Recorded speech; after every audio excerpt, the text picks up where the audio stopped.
The incredible Toro snowblowers are now electric.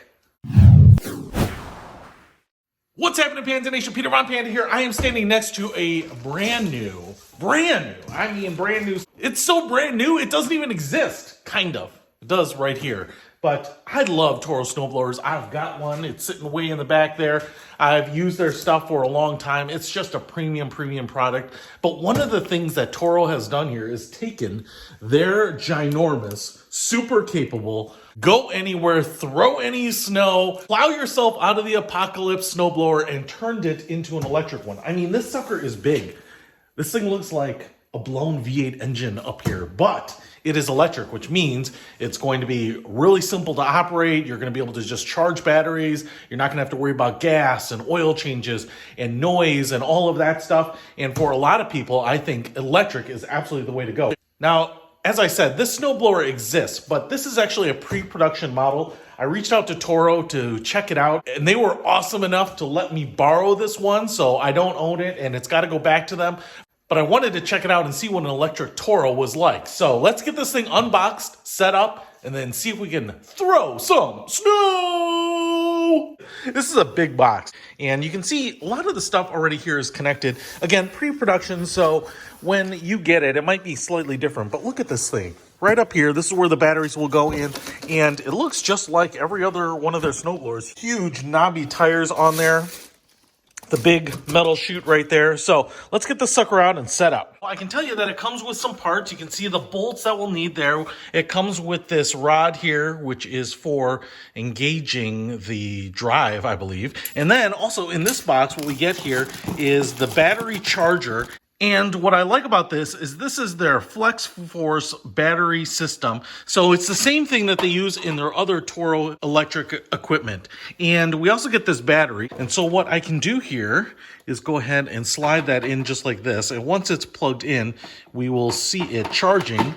It'll flash green right up here as it's charging, and then it will stay solid green when it's done. If you hit this little battery on the top here, it will show you what the charge state is. So this battery already has half a charge, but I'm gonna get all of these charged up so we can try it out. Okay, so the first thing we have to do here is get this control panel up, and you can see the back of it. Man, we got a lot of stuff going on here, but this is actually pretty simple because it's already partially mounted. So those screws are going to really just prop this up here. So if I just kind of rotate this all the way back up, and you just want to be careful with it, you can get those holes aligned here. And now what we will do is I will put the bolt through there. And the hardware you're going to want here is a long screw, this curved washer, and then this nut. So I'm just going to push the screw through here, and you can see it'll set in there, and you want to adjust this upper one too, so that gets in the hole.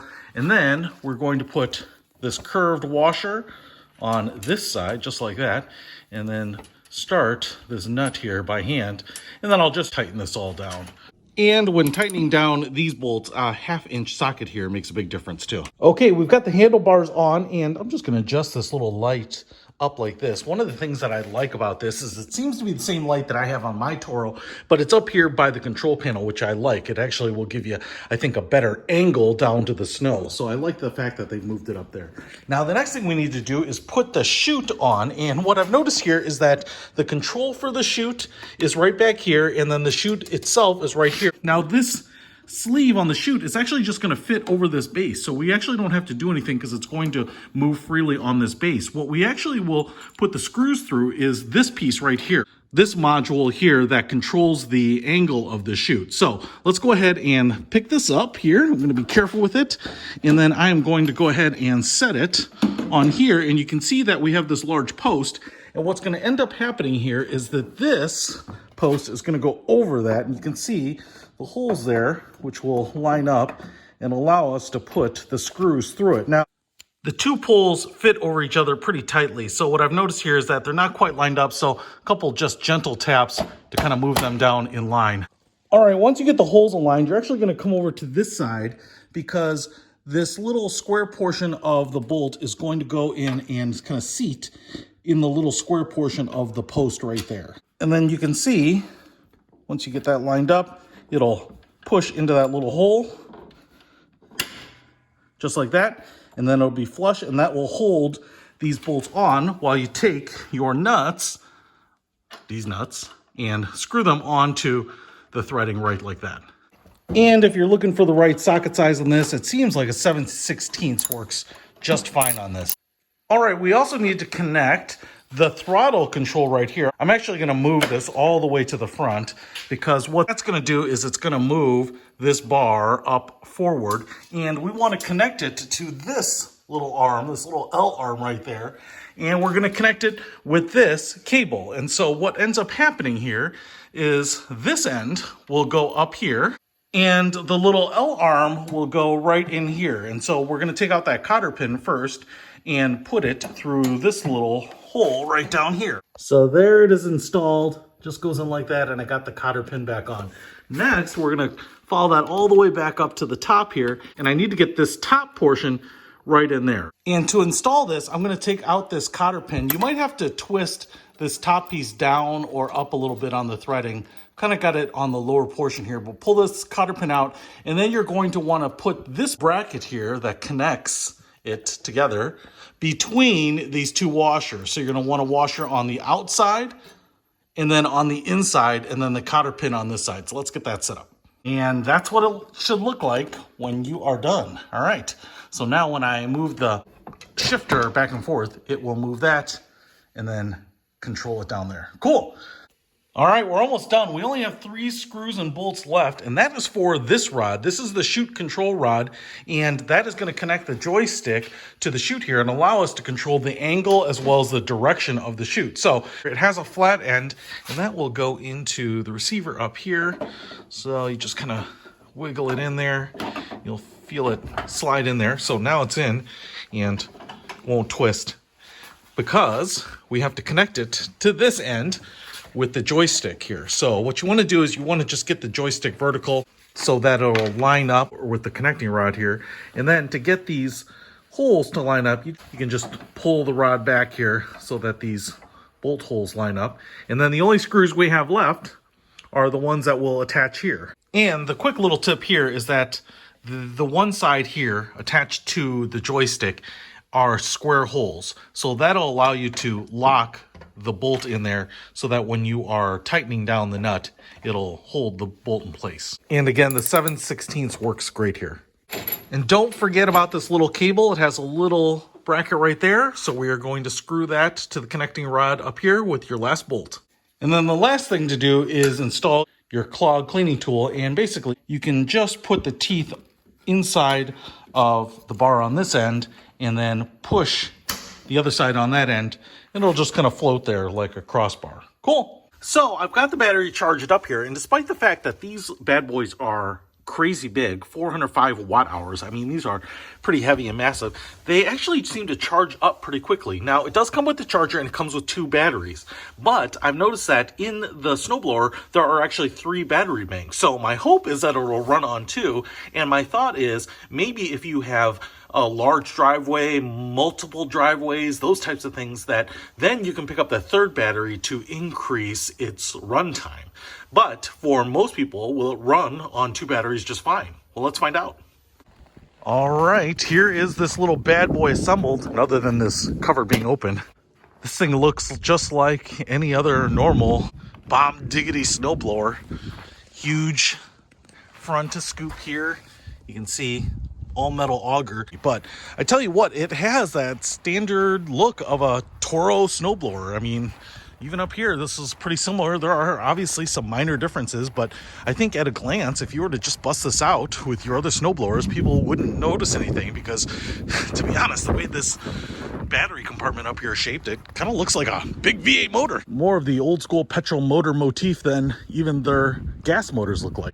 But obviously, we've got brushless motors in there, and we've got all the standard controls that you would expect from Toro. And I am going to put some batteries in here and see if we can get this thing running. Okay, time to load this sucker up with energon. So I'm just gonna flip open the top here, and the 3rd compartment has a little cover right there. Even though I'm not gonna need that, I just wanna show it to you. So I have the 2 batteries here, and I'm going to go ahead and just slide it in. You can see the little teeth up there. Push that in. The eject button will click when it gets all the way in there. Grab the other one and put this sucker in here. upside down, the right way. Boom. All right, both of those are in. Now I am going to grab the key.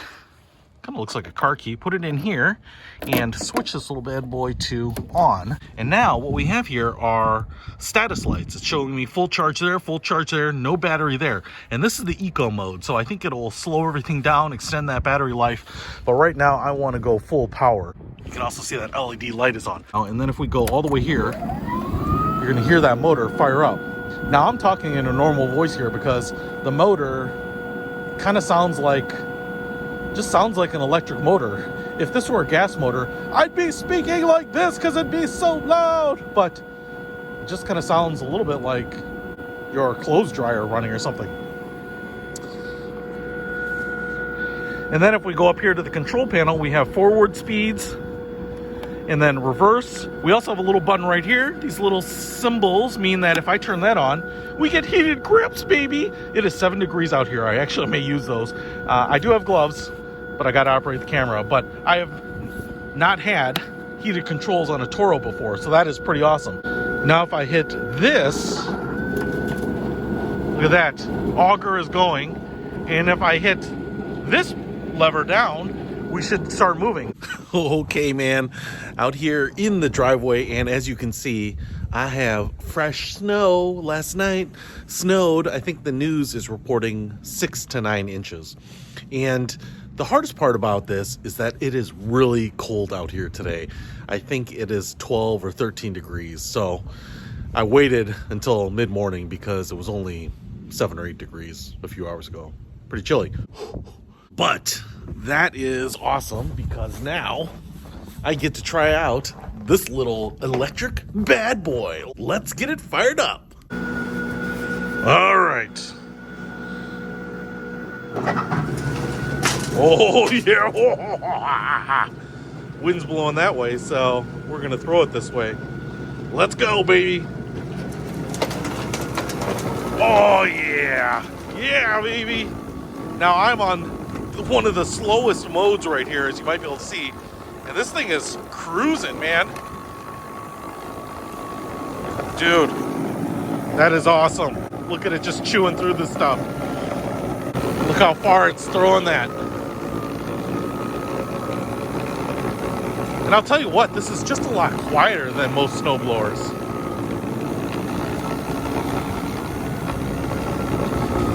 Oh, and right through the plowed area here too, no problems. Feel like I'm throwing it back on the road, but whatevs.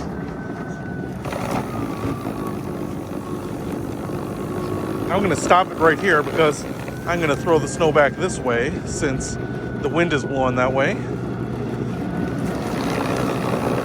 Outstanding.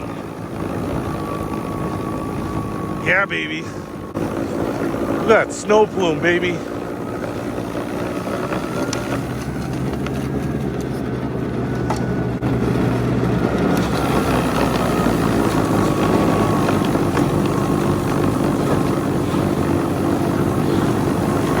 Wow, I love how quiet it is. I love no gas, oil. You fire this thing up without any manual labor. Yeah, man. This is living, baby. Right down to the pavement. Goodbye, snow. Oh, ha, ha, ha. Dude, the Toro products are ridiculous, man. They're just a high quality, serious piece of kit. That is for sure. Man, all right, I just want to show you how deep that snow is, man. It's no joke. All right, let's see if we can do the whole driveway, which is, I think, like 40 feet by 18 feet or 16 feet, something like that. So let's see if we can do the whole thing.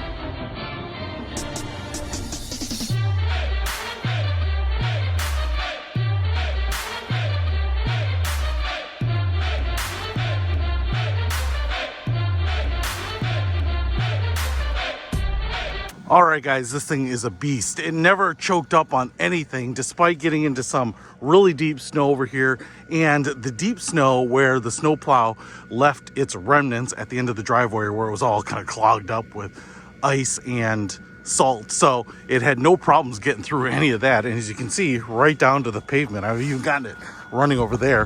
One of the things that I was worried about was just running out of juice, you know, only having 2 out of the 3 potential batteries. But so far I've been out here clearing this whole driveway and it has never let me down at all. You can see here, just ran right through all of that extra plow dump. So no problems there. I thought I would save the front sidewalk for you guys. You can see how long this driveway is, man. And the thing is, it's just quiet. It doesn't put out emissions. And for people who maybe don't have as much snow on a regular basis, I mean, if you live upstate New York or Canada or something like that, and you might get a lot of snow, the nice thing about this is you just don't have to have gasoline and oil and do the maintenance. You just have batteries, man. Just bats right there. And you just turn a key and you get going with it. So I think that is probably the most helpful thing about this, is just it's low maintenance or even no maintenance and ease of use. You know, for people who just don't want to deal with that, yeah, I think this is awesome. And it works just like every other 2-stage snowblower out there from Toro, which is to say it works great. All right, so I just want to show you here. We'll do this again. Auger down. Here it kick in, taking a little snow out of there, and then we're on the slow turtle mode here. I want to be careful not to run over my sidewalk lights. Look how deep this is, and yet it is just cutting right through it, man. You can see it's throwing it over there. I haven't used the eco mode. It doesn't seem like I need to, and with the snow being layered like this and pretty heavy, I just wanted the full mode and see what kind of runtime I could get out of this bad boy. But I tell you what, it's no problem. And if you're using this, say, in an apartment complex or in a little residential sleepy neighborhood or something like that, I think this is the way to go, man. It's just really nice on the neighbors too, because it doesn't make a lot of noise. Woohoo! Amazon people, I salute you. You deserve a clean sidewalk. Scraping up here on the old thick stuff, cutting a path through there, and it just eats it up. Yeah, baby. Golly, Toros are nice, dude. And I'll tell you what, I'm just gonna go ahead and turn the sucker off here for a second. And now that I am done snowblowing my entire driveway, I thought I would do a little bat check here and see what kind of charge we have left on these batteries. Look at that. They are both half full here. So I've only used half of the snowblowing capacity. I didn't even have that third auxiliary battery in there. Did everything, including my driveway, without any issues on heavy wet snow. That is pretty awesome. Oh, yeah. That truly is more power. Ho, ho, ho, ho. This thing is awesome. As you can see, it's got all the battle scars now. I was even running it with the hand warmers on, although I turned it off because I've got my gloves on. But that is pretty nice. I mean, I don't know what else I can do but have a carafe of coffee here for you as well. If you are snow blowing in the dark, use this little light here. But if I ever do that, I usually throw on a headlamp. You can see the big wheels. Man, this thing is just huge. The metal auger there just chews everything up. This chute here is just awesome. I mean, the fact that you can control everything without bending over, cranking anything. It's just super quick, super fast.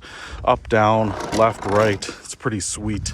And these handles up here, I will also say, are pretty nice because you push down on them, so you're putting the weight of your arms on them. Sometimes I've seen, especially on the electrics, you pull up on switches, which really get your hands fatigued and tired pretty quickly. And look at this. Like I said, I was like in turtle mode the whole time, so I wasn't being as fast or as efficient as I could be with it, but I didn't really need to go any faster than that. Even on turtle mode, it's kind of like a slow walking pace. So I don't even know, man. Up here on the rabbit speed, I guess it's just for cleaning really light, thin stuff. But man, this thing is the bomb. I tell you what, this Toro Flex Force, cordless, battery powered, Snowblower is wicked cool, and if you want to pick it up, I'll put a link to them in the description below. Even though this one is pre-production, I just want to hold on to it. But she's got to go back, so I want to thank the people at Toro for letting me check her out. Man, this is going to be the bomb diggity for people who want low maintenance or no maintenance, easy use snowblower, and want a monster snowblower at that. It's sweet. Whoa. Peter Ron Panda, out. Throw some snow!